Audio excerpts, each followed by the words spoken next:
एक ऐसी दुनिया जहाँ पे हर किसी के पास एक मैजिक स्टार है, लेकिन वहीं पे फेमिसा का जन्म होता है बिना किसी स्टार के। और जब उसके पेरेंट्स को ये बात पता चलती है तो उसके पेरेंट्स उसे घर से निकाल देते हैं।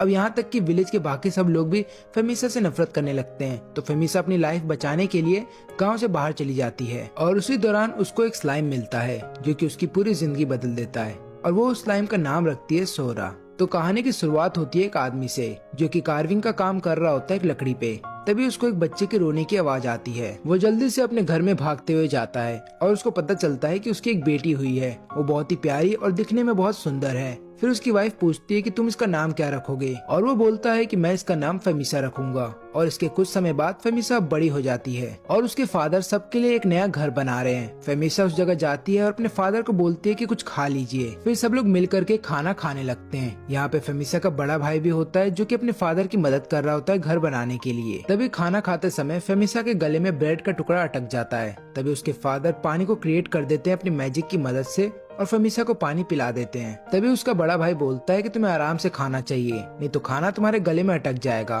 फेमिसा बोलती है कि मैं अब बड़ी हो रही हूँ, इसलिए मुझे ज्यादा खाना खाना है। फिर इसके बाद सभी लोग घर आ जाते हैं। अब घर पे फेमिसा फिर अपनी माँ की मदद करने लगती है बाकी सारे कामों में, जैसे कि खाना गर्म करने में और खाना टेबल पे लगाने में।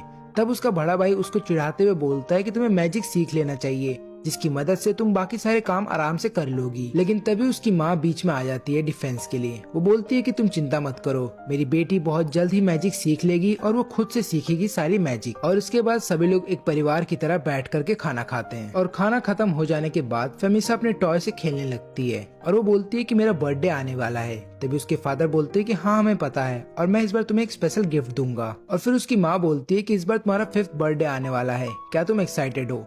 जब इन फैमिली का आपस में बात चल ही रहा होता है कि तभी उनके दरवाजे पे एक नॉक होता है। जब दरवाजा खोला जाता है तो उन्हें पता चलता है कि उनके घर के बाहर एक औरत आई है जिसका नाम है लूबा।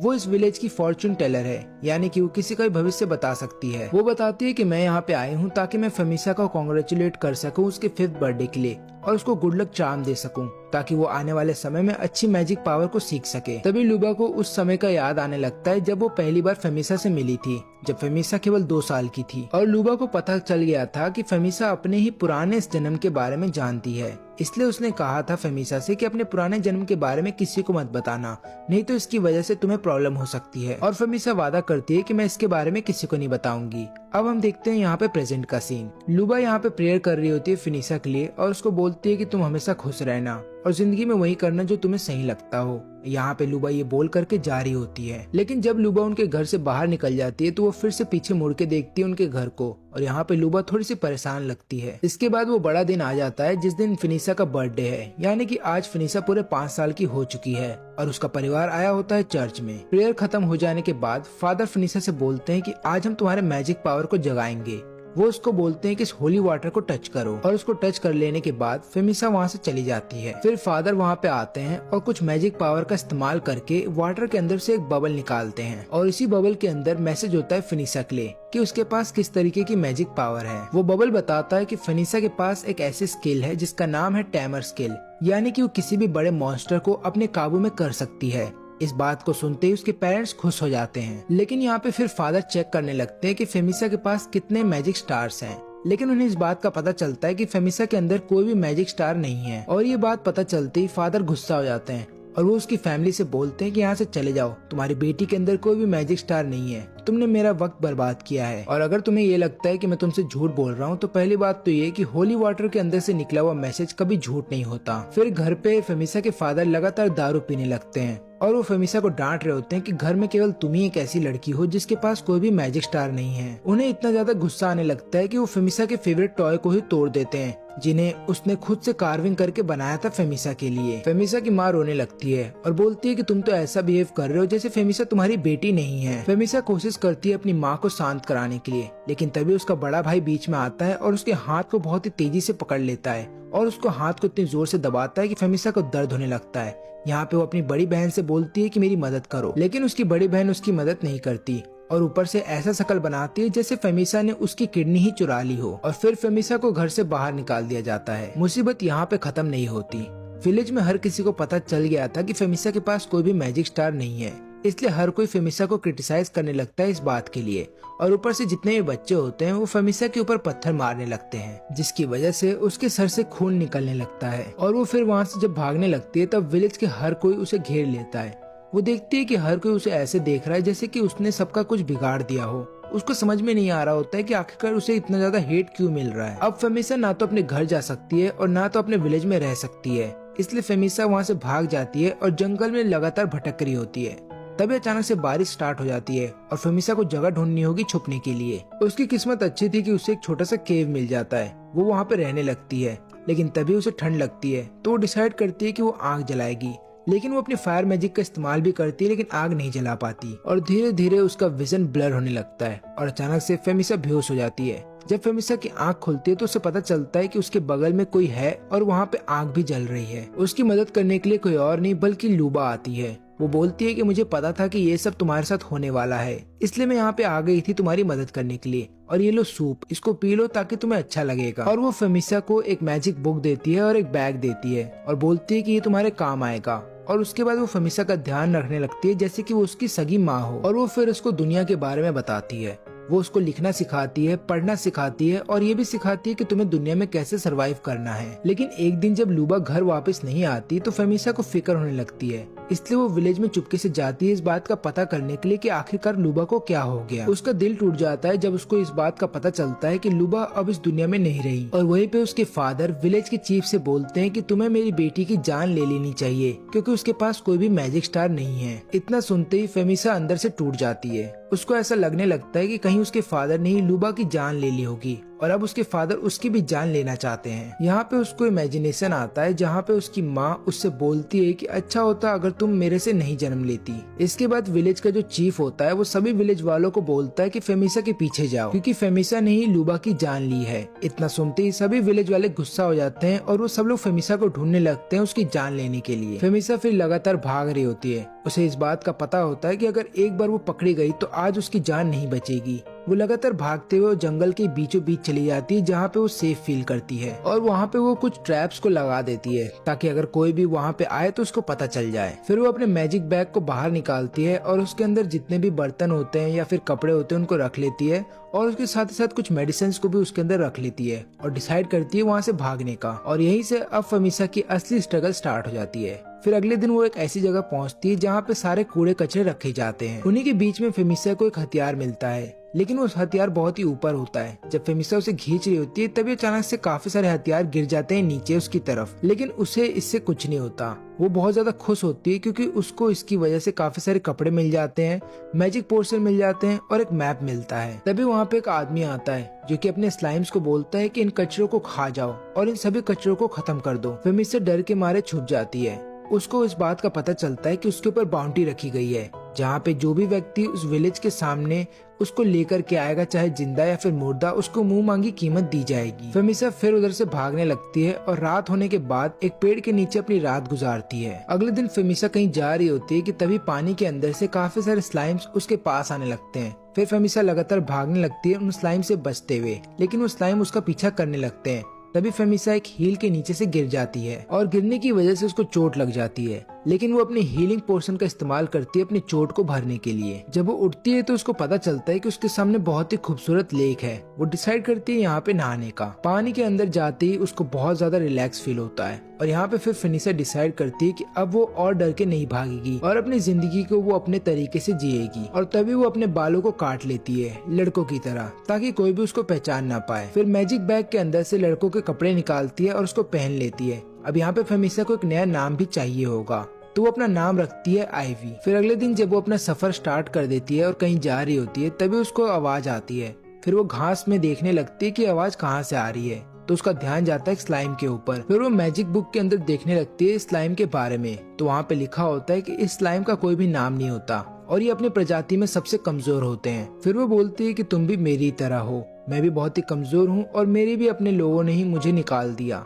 तभी वो डिसाइड करती है इस स्लाइम को कुछ नाम देने का, लेकिन वहाँ पे अचानक से हवा चलने लगती है जिसकी वजह से स्लाइम उड़ते हुए वहाँ से कहीं दूर चला जाता है। फिर वो देखती है कि स्लाइम कितना कमजोर है, वो खुद से उठ भी नहीं सकता। और यहाँ पे फिर वो बुक के अंदर जब पढ़ती है तो उसे पता चलता है कि ये स्लाइम बहुत ही ज्यादा कमजोर होते हैं, इतने कमजोर कि तुम उनको एक थप्पड़ ही मार करके खत्म कर सकते हो। तो यहाँ पे फिनिशा डर जाती है। वो डिसाइड करती है कि वो स्लाइम को उठाएगी, लेकिन ध्यान से। फिर हाथ में रख लेने के बाद वो उस स्लाइम को वापस से जमीन पे रख देती है और बुक के अंदर पढ़ती है, जहाँ पे लिखा होता है कि इन स्लाइम का जो लाइफ स्पैन होता है वो 1 दिन से भी कम का होता है। तभी एक और हवा का झोंका आता है और स्लाइम उसी हवा के झोंके के साथ लगातार बह के जा रहा होता है। तब उसके पीछे पीछे फिनिशा भी चली जाती है स्लाइम की जिंदगी बचाने के लिए, क्योंकि आगे चल करके एक लेक है और अगर स्लाइम उस लेक में गिर गया तो वो मर जाएगा। लेकिन फिनिशा उसकी जान बचा लेती है और वो बोलती है कि अब से मैं तुम्हें अपने साथ रखूंगी। मैं जानती हूँ कि तुम्हारी जिंदगी ज्यादा लंबी नहीं है, लेकिन जितनी भी लंबी हो हम दोनों साथ रहेंगे। फिर उस रात को फिनिशा लगातार जग करके स्लाइम के ऊपर नजर रखने लगती है। उसको डर था कि अगर कहीं वो सो गई और स्लाइम को कुछ हो गया तो वो अपने आप को माफ नहीं कर पाएगी। और वो स्लाइम को बताती है कि मेरी फैमिली ने मुझे घर से निकाल दिया और मुझे मेरी पिछली जिंदगी के मेमोरीज अभी भी आते रहते हैं। बात करते करते फिनिशा सो जाती है। जब वो सुबह उठती है तो उसको पता चलता है कि वो सो चुकी थी बात करते करते और स्लाइम अब उसके साथ नहीं है।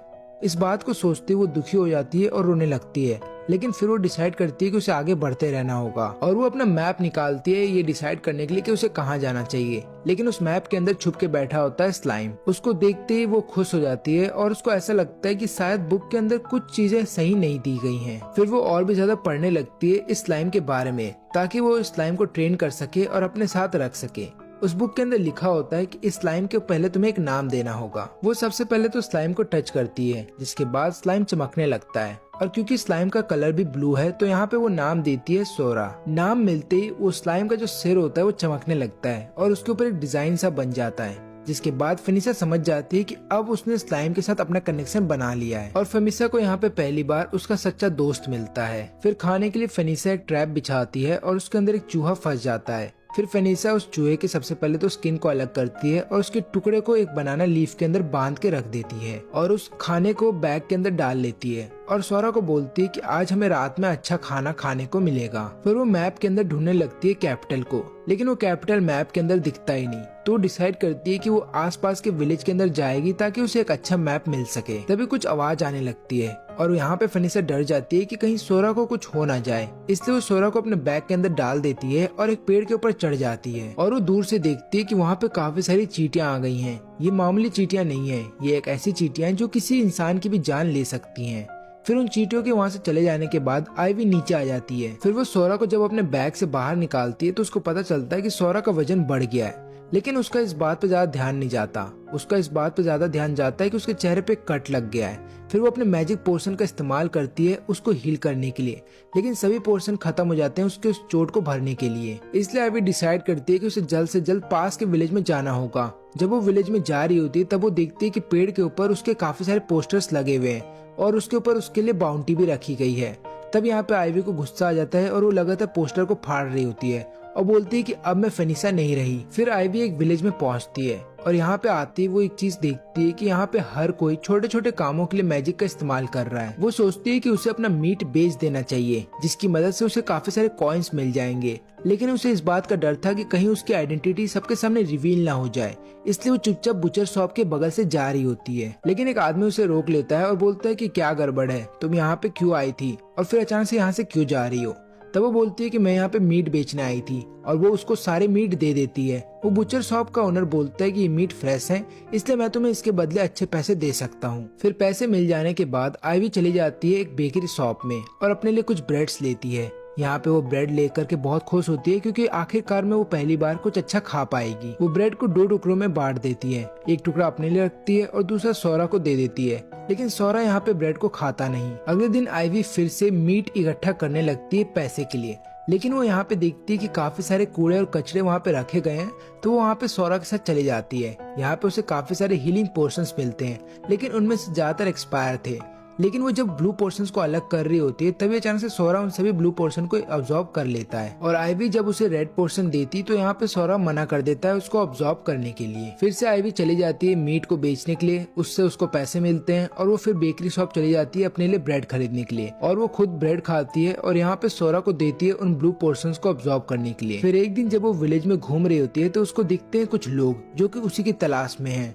पहली बात तो वो उन लोगों को देख के डर जाती है और फिर वो देखती है कि विलेज में ज्यादातर हर एक शॉप के पास उसके पोस्टर्स लगा दिए गए हैं उनको देखती वो इतना ज्यादा डर जाती है कि वो वहाँ से भाग के कहीं दूर चली जाती है। फिर एक पेड़ के ऊपर जा करके बैठ जाती है और सोरा से बात करने लगती है और बोलती है कि क्या ऐसी दुनिया में कोई जगह है जहाँ पे मैं आराम से रह सकती हूँ। फिर अगले सुबह आइवी डिसाइड करती है कि उसे इस विलेज से कहीं दूर जाना होगा क्योंकि उसके पोस्टर्स यहाँ पे लग चुके हैं। लेकिन वो लोग देखते हैं कि यहाँ पे 2 रास्ते हैं और उनको समझ में नहीं आ रहा होता है कि उन्हें कौन से रास्ते में जाना चाहिए। तभी यहाँ पे आइवी देखती है मैप की तरफ, लेकिन मैप से भी उन्हें कुछ समझ में नहीं आ रहा होता है। तब वो देखती है सोरा की तरफ और यहाँ पे सोरा को भूख लगी होती है और यहाँ पे आइवी बोलती है कि हाँ मुझे भी भूख लगी है। इसलिए वो लोग डिसाइड करते हैं पहले कुछ खाने का। तभी आइवी को एक लेक दिखता है और लेक के पास वहाँ पे एक पेड़ होता है जिसके ऊपर काफी सारे फ्रूट्स होते हैं। आइवी सोरा से बोलती है कि जा करके फ्रूट्स को खा लो, लेकिन यहाँ पे सोरा डर रही होती है। फिर उसको पता चलता है कि वो एक्चुअली में पेड़ नहीं है बल्कि एक मॉन्स्टर है जो कि पेड़ का शेप लेकर के वहाँ पे बैठा होता है और वो कोई भी इंसान जो उसके पास आता है उसे खा लेता है। आइवी डर जाती है और वहाँ से भागने लगती है। वो एक सेफ जगह तो पहुँच जाती है लेकिन उसके हाथ पे चोट आ जाती है। फिर वो देखती है कि सोरा जो है उसके हाथ पे आ चुका है और लगातार उसके अंदर से ब्लड को चूस रहा है। उसको ऐसा लगता है कि कहीं सोरा उसे खाने की कोशिश कर रहा है क्योंकि स्लाइम किसी भी चीज को खा सकते हैं और कोई भी ऐसी चीज जो ह्यूमन से बनी हो या ह्यूमंस के अंदर से निकली हो उसको तो वो लोग बहुत ही आराम से खाते हैं। लेकिन जब उसको होश आता है तो उसे पता चलता है कि सोरा उसको खाने की कोशिश नहीं कर रहा है बल्कि उसको हील कर रहा है। तब आइवी बोलती है कि अगर सोरा यहाँ पे मेरी जान ले भी लेता तो मुझे कोई फर्क नहीं पड़ता क्योंकि वैसे भी इस दुनिया में मेरी किसी को जरूरत नहीं है। और फाइनली सोरा उसके हाथों को ठीक कर देता है और फिर यहाँ पे आइवी रोने लगती है और उस सोरा को गले लगाते हुए बोलती है कि कभी भी मुझसे अलग मत होना। फिर अगले दिन आइवी फिर से अपने लिए खाना इकट्ठा करती है और यहाँ पे कुछ पोर्शंस को इकट्ठा करती है वो सोरा के लिए। दोनों बैठ के खाना खाने लगते हैं लेकिन खाना खत्म हो जाने के बावजूद भी सोरा को भूख लगने लगती है। तो यहाँ पे आइवी उसको कुछ कचरों के पास ले जाती है ताकि वो उसके लिए पोर्शंस को ढूंढ सके। आइवी उसके लिए काफी सारे पोर्शंस ढूंढ के दे देती है जिसको कंज्यूम कर लेता है यहाँ पे सोरा। आइवी एक और चीज यहाँ पे नोटिस करती है कि सोरा लगातार पावरफुल बनता जा रहा है क्योंकि पहली बात तो उसका साइज अब बड़ा हो गया है और ऊपर से वो अपनी मर्जी से यहाँ से वहाँ ट्रेवल भी कर पा रहा है। रास्ते में आइवी को काफी सारे बेरीज मिलते हैं और वो उन बेरीज को इकट्ठा कर लेती है अपने शाम के खाने के लिए। और यहाँ पे वो फिर जब खाने बैठती है तो सोरा को काफी सारे पोर्शंस देती है खाने के लिए जिन्हें सोरा केवल 1 ही सेकंड में खत्म कर जाता है। आइवी फिर से उसे पोर्शन देती है और सोरा फिर से उन्हें खत्म कर जाता है।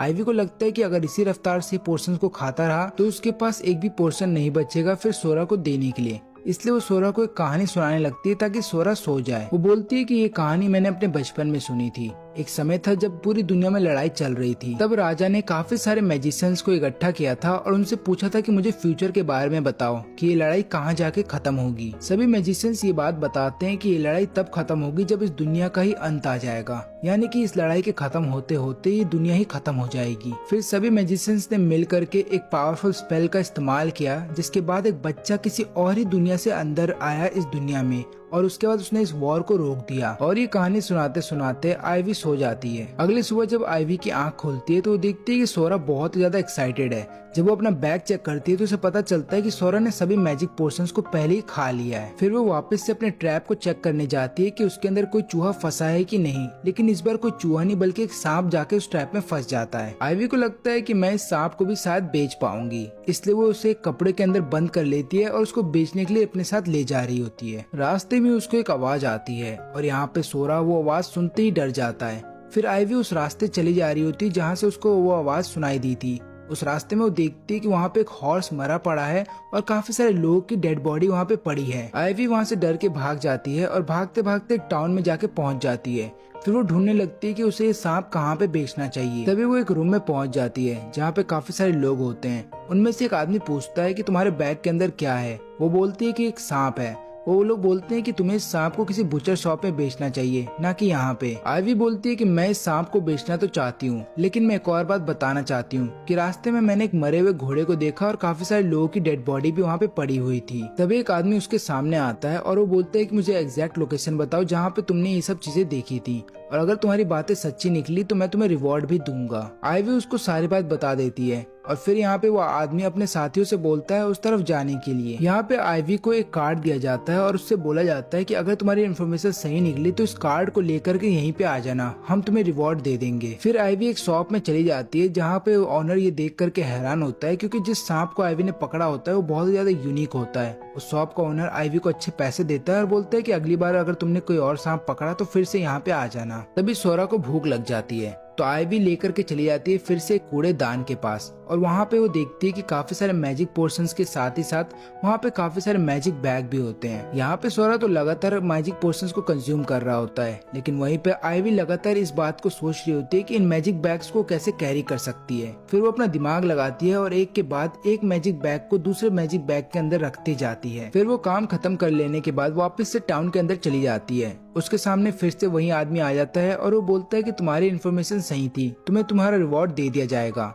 एक्चुअली में एक मॉन्स्टर है जिसने कि हमारे सभी एडवेंचरर्स ग्रुप को मार दिया है, इसलिए उस मॉन्स्टर को मार गिराने के लिए काफी सारे बड़े रैंक के एडवेंचरर्स उसके पीछे गए हैं। फिर इसके बाद आईवी चली जाती है अपने रिवॉर्ड को कलेक्ट करने के लिए। वो उसी कार्ड को वापस से दिखाती है और उसको काफी सारे पैसे दिए जाते हैं। उसको इतने पैसे तो मिल जाते हैं कि उसे अब हंटिंग करके दूसरे जानवरों का मीट नहीं बेचना होगा, लेकिन काफी सारे अब पैसे खत्म हो जाते हैं आईवी के। तो आईवी डिसाइड करती है कि फिर से हंटिंग करेगी, लेकिन इस बार उसका जो ट्रैप होता है वो टूट जाता है। तभी वो डिसाइड करती है कि अपने ट्रैप को ठीक करेगी, लेकिन यहाँ पे सोरा दूसरी तरफ भाग के कहीं जा रहा होता है। तभी वो देखती है कि सोरा एक मैजिकल मॉन्स्टर के पास उसे ले आया है। वो मैजिकल मॉन्स्टर बहुत ही बुरी तरह से घायल है और वो मरने वाला है।